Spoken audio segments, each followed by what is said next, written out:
शिवाजी राव साहब, एक थोड़ी सी बात मैं मध्य प्रदेश की कर लूं।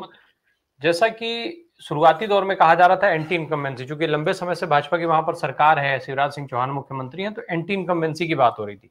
फिर ये भी चर्चा हुई कि एंटी इनकम्बेंसी को खत्म करने के लिए भाजपा जो है शिवराज सिंह चौहान को सीएम फेस नहीं बना रही है।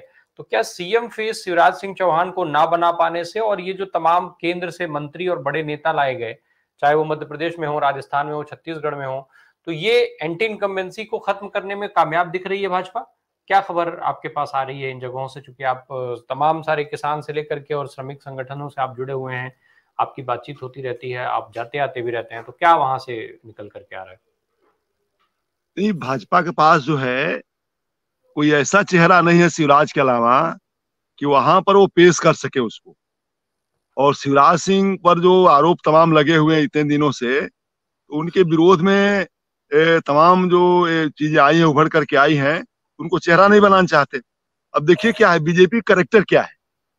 बीजेपी बिना चेहरे के चुनाव नहीं लड़ सकती और न उनके साथ कोई जुड़ सकता है। बीजेपी का सामूहिक कोई ऐसा प्रभाव नहीं है पार्टी का जनता के अंदर।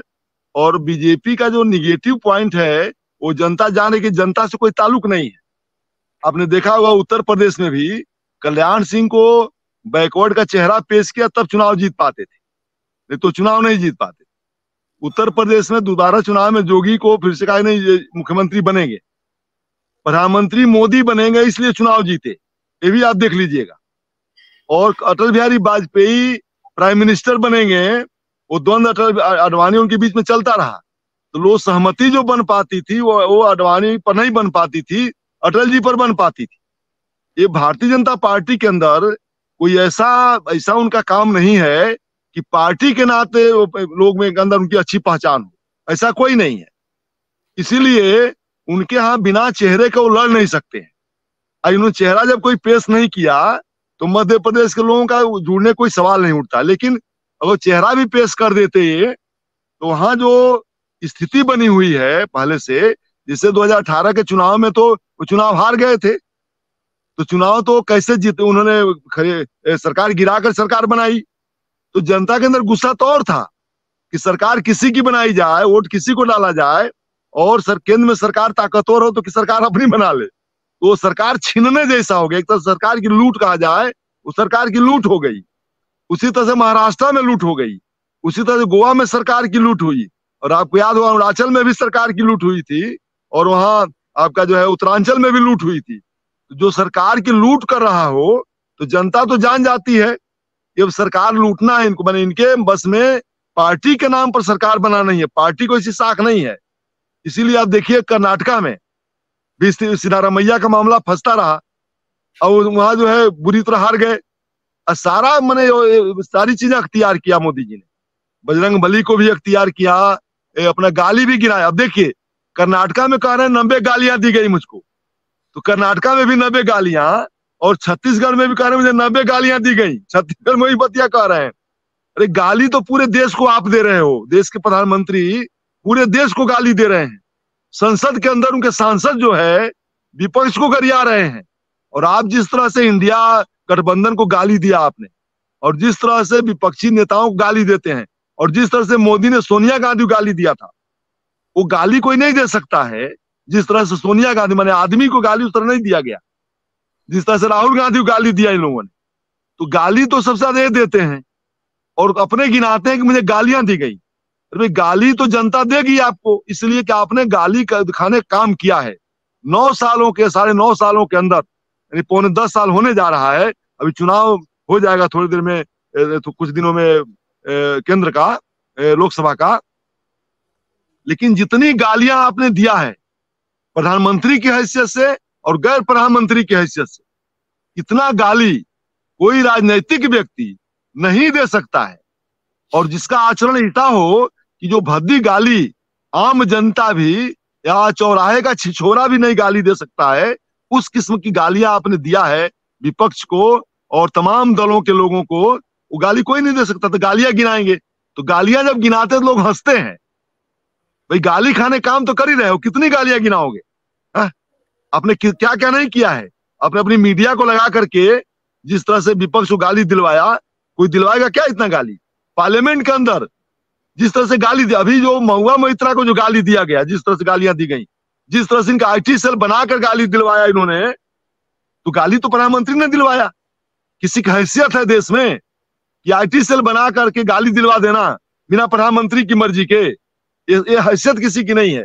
तो प्रधानमंत्री ने देश के लोगों का, जनता को गाली दिलवाया, उन सरकारों को गाली दिलवाया जो सरकारें चुनी हुई थी। तो आपने अभी जो है उन्होंने कहा वो कौन महादेव ऐप बना करके एक ड्रामा किया आपने पूरा, और ईडी चली जाती है। तो आपकी ईडी जाकर के लोगों को गालियां देती है और जिस तरह से बेइज्जत करती है। राहुल गांधी को 55 घंटे सीट पर बैठाकर बेइज्जत किया, दुनिया के लोगों ने देखा। अब इससे ज्यादा बेशर्मी क्या हो सकती? 10 साल पुराना मामला है, 10 साल में कुछ आपको मिला नहीं। आपकी ईडी जो है, जब भी मामला कुछ आता है, जो चुनाव आएगा तो आपकी ईडी सक्रिय होती है। राहुल गांधी को 55 घंटे हार्ड सीट पर बैठाया जिस तरह से ईडी ने, और इजिली वो बैठे, तो दुनिया ने नहीं देखा क्या जब गाली दे रहे हैं? सोनिया गांधी बीमार थी, कैंसर की मरीज है वो, जिनको आपने बैठाया हार्ड सीट पर, अद्दी गालियां दुनिया ने देखा वो गाली देने का। मतलब ईडी को बेमतलब का वही बुला के बैठा ले तो ये गाली हुआ कि नहीं हुआ? उसके इज्जत को लूटा आपने, मैंने उसको बेइज्जत किया। लोग जाने मैंने और आप इनके जो प्रवक्ता थे वो कह रहे थे चोरी किए हैं, बेईमानी किए हैं, तो क्यों लड़ रहे हैं सड़क पर? ईडी का मुकाबला करें। एक बार जोगी जो है, एक बार गोरखपुर में वो पुलिस ने अरेस्ट कर लिया इनको, और ये थाने गए, जेल गए होंगे, जेल गए। कितना संसद में रोए, उसका कोई परिवार था क्या? संसद में रोए। अरे भाई एक दिन हार्ड सीट बैठ के देखो तो, आपने तो कभी हार्ड सीट बैठा ही नहीं। आप आरएसएस के जो लोग हैं वो अंदर अंदर साजिश करते रहेंगे, मैदान में तो आते ही नहीं है वो नागपुरिया लोग। इसलिए गालियां दिलवाए तो अब ये बौखलाए हुए हैं। इनकी जो बौखलाहट है, जो भ्रष्टाचार और लूट किया इन लोगों ने, जितना लूटा है, आज जितनी हालत खराब है किसानों की, इनकी लूट से मजदूरों की जो हालत खराब है, जो बेरोजगारी तेजी से बढ़ी है, ये क्या है? ये कह रहे हैं 80 करोड़ लोगों को हम भोजन देते हैं। ये गाली नहीं है क्या जनता का? राइट टू फूड कानून है ये, मनमोहन सिंह ने के जवान सरकार में राइट टू फूड कानून बना हुआ है। आप कह रहे हो बांट रहे अपना फोटो लगा करके, किसानों को गाली दे रहे हो, 500 रुपया देते हो सम्मान निधि और 1200 रुपया गैस का दाम वसूल लेते हो। ये क्या है? 500 निधि सम्मान निधि, किसानों का जो सम्मान निधि है वो गाली नहीं तो क्या है? किसान 500 रुपया सम्मान निधि पाएगा, और अडानी जो है देश की संपत्ति लेके जाएंगे, रामदेव देश की संपत्ति लेके जाएंगे, अंबानी को देश की संपत्ति दे दी जाएगी। 25 लाख करोड़ रुपया आपने एनपीए राइट ऑफ कर दिया, माफ कर दिया उनका, देश के कारपोरेट घरानों का। और जो ब्लैक लिस्टेड थे उनको आपने कर्जा फिर से दे दिया। अडानी ब्लैक लिस्टेड थे, कर्जा दिया उनको, 6,500 करोड़ रुपया दिया। वो साउथ अफ्रीका में कोल खदान खोले और अरहर बोने के लिए, दाल के लिए और खदान के लिए दिया। अब 500 रुपया किसान को सम्मान नहीं देते हो, किसान का कर्जा नहीं माफ करोगे, तो एक गाली नहीं तो और क्या है? ये पूरे देश को गाली देंगे, जो वोटर इनको डाल उसको गाली देंगे, महिलाओं को गाली दिलवाते हैं ये, और अपने कहते हैं मुझे गालियां गिनते हैं बैठ करके। देश का प्रधानमंत्री गालियां गिन रहा हो, देश का प्रधानमंत्री, उतना नकारा प्राइम मिनिस्टर दुनिया में कहीं नहीं हो सकता है, उतना नकारा जिम्मेदार कोई नहीं हो सकता है कि बैठ गालियां गिन रहा है। अरे ये शर्म आनी चाहिए, मुझे गाली क्यों मिल रही है? कल का जो फूटेज आ रहा था वो तेलंगाना में, वो लड़की जो पोल पर चढ़ करके जो बोल रही थी लड़की, ये क्यों लड़की पोल पर चढ़ जाएगी? क्या कैसे ऐसी परिस्थितियां आ गई? इसका मतलब पूरे देश में यही हाल है, पूरे देश में। हो सकता है कि यूपी में उन्होंने चढ़ पा रहे हैं वो लोग और कहीं नहीं चढ़, लेकिन तेलंगाना में चढ़ करके वो लड़की ने पोल से जो कहा, उतरने के बाद क्या सुना गया उसकी बात? क्या एक्शन आया? देश का प्रधानमंत्री रोज चुनाव प्रचार में रहेगा, दिल्ली कौन देखेगा? कौन देख रहा है योजना? कौन सरकार चला रहा है? इसका मतलब कोई सरकार नहीं चला रहा है, सरकार चल रही है और लुटेरे सरकार में दाखिल हो गए हैं, जो सरकार को देख रहे हैं केवल और लूट रहे हैं और कुछ नहीं कर रहे हैं। सरकार चलती तो 80 करोड़ लोगों को राशन देना पड़ता देश में, क्या नहीं देना पड़ता? इसलिए पूरी जो उनकी असफलता है, चाहे वो राजस्थान हो, छत्तीसगढ़ हो, तेलंगाना हो, मिजोरम हो, और चाहे वो जो है आपका जो है वो मध्य प्रदेश हो। ये बुरी इनकी स्थिति है और बौखलाहट उनकी दिख रही है सोशल मीडिया पर। देश की जो कारपोरेट मीडिया तो दिखाएगा नहीं, वो दिखाती है ना, वो लोग देख रहे हैं। बहुत कम लोग अब कारपोरेट मीडिया को देख रहे हैं, यानी गोदी मीडिया को देख रहे हैं। तो गाँव में स्थिति बहुत खराब है।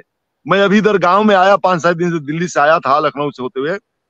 गाँव के लोग पूछ रहे हैं, जो निचले तबके के लोग, जो व्यवसायी है, जो नाई की दुकान खोला हुआ है, जो मोची की दुकान वाला है, तमाम तमाम लोग कामकाजी लोग हैं, वो पूछ रहे हैं कब जाएगी सरकार।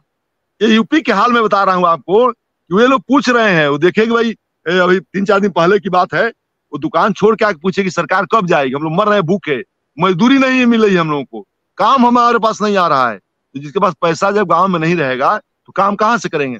इन्होंने पूरे देश को लूटा है और भ्रष्टाचार किया है, और ये दूसरे को भ्रष्टाचार बता रहे हैं। जहाँ इनकी सरकार नहीं है उनको भ्रष्टाचार बता रहे हैं, जहाँ इनकी सरकार है वहाँ जो भ्रष्टाचार है उस पर कोई चर्चा नहीं है, कोई जांच नहीं हो रही है, न कोई रिपोर्ट आ रही है। एक ही रिपोर्ट आई, कोई कार्रवाई नहीं हुई। सीबीसी की रिपोर्ट पर तो तत्काल कार्रवाई होनी चाहिए थी, लेकिन गृह मंत्रालय पर कौन कार्रवाई करेगा, अमित शाह से बोलने की हिम्मत नहीं। सीएजी की रिपोर्ट पर कार्रवाई हुई क्या? मनमोहन सिंह को आपको याद होगा कि कोल ब्लॉक मामले में और 2G मामले में सीएजी की रिपोर्ट विनोद राय ने रिपोर्ट दिया था, वो घाटा बताया था, और कारपोरेट मीडिया ने घोटाला कहा उसको। ये राजा और कनिमोझी जेल गए, गिरफ्तारी उनकी हुई, लेकिन नीरा लाडिया कहाँ पता चला? कोई पता चला? टाटा का पता नहीं चला। लेकिन सवाल ये उठता है, उन्होंने गिरफ्तारी किया लेकिन चार्जशीट इनको दाखिल करनी थी, उसी पर सरकार चली गई 2G पर और कोल ब्लॉक मामले पर। लेकिन सरकार को, इस सरकार को उसमें चार्जशीट दाखिल करनी थी। 10 साल में चार्जशीट दाखिल नहीं हुई, और कनिमोझी और ये राजा केस छूट गई सीबीआई से, क्योंकि चार्जशीट नहीं दाखिल कर पाए। तो जहां भ्रष्टाचार नहीं, उस सीएजी ने कहा कि घाटा है तो घोटाला मान करके जांच हो गई। इनको कह रहे हैं कि लूट हुई है। जी, लेकिन भाई साहब एक चीज मैं समझना चाहूंगा, हालांकि अब मुझे प्रोग्राम खत्म करना था, लेकिन अब आपने बात कह दी तो मैं एक चीज और समझ लूं इसमें। भाजपा जितने आक्रामकता के साथ चुनाव प्रचार कर रही थी और भ्रष्टाचार का मुद्दा उसने उठाया था उस समय पर जिस आक्रामकता के साथ, और जितना लोगों को उसने जोड़ा था, क्या आज कांग्रेस उस स्थिति में दिख रही है? कांग्रेस उतनी आक्रामक हो पा रही है? क्या लोग उतना जुड़ पा रहे हैं उस भ्रष्टाचार के मुद्दे के साथ जो सरकार बदल पाए या सारी चीजें? अब देखिए, जब राहुल गांधी ने पद यात्रा किया 3500 किलोमीटर, मैंने जो लगातार, वो पद यात्रा में सारे इश्यूज उठे। कारपोरेट मीडिया ने, जो कारपोरेट मीडिया कोलबला का 2G को जो आसमान पर उठाए हुई थी, मीडिया ने कवरेज नहीं किया बिल्कुल। फिर भी जनता के बीच बात गई, और उसके बाद जो है पदयात्रा के बाद जितनी बातें राहुल गांधी, अडानी का मामला संसद के अंदर उठा, उतनी आक्रामकता जो थी उस पर उनकी सदस्यता गई। ये बड़ी बात है। सरकार अगर जवाब नहीं दे पावे, संसद में विपक्ष के नेता को अगर जो सवाल उठाने पर सदस्यता खत्म कर दी जाती हो, ये बड़ी आक्रामकता है। मैंने इमरजेंसी समझिए इसको है कि आप सवाल नहीं उठा सकते हैं। और जब 2G का मामला आया था, वो सवाल जब उठा तो वहां मीडिया जो है क्या कर रही थी? मीडिया बिल्कुल खुली थी, अब मीडिया उठा रही थी। संसद में किसी के खिलाफ कार्रवाई नहीं हुई, किसी की सदस्यता नहीं खत्म की गई, और कभी सेशन में फर्दर सेशन जो है उनको जो है सस्पेंड नहीं किया गया।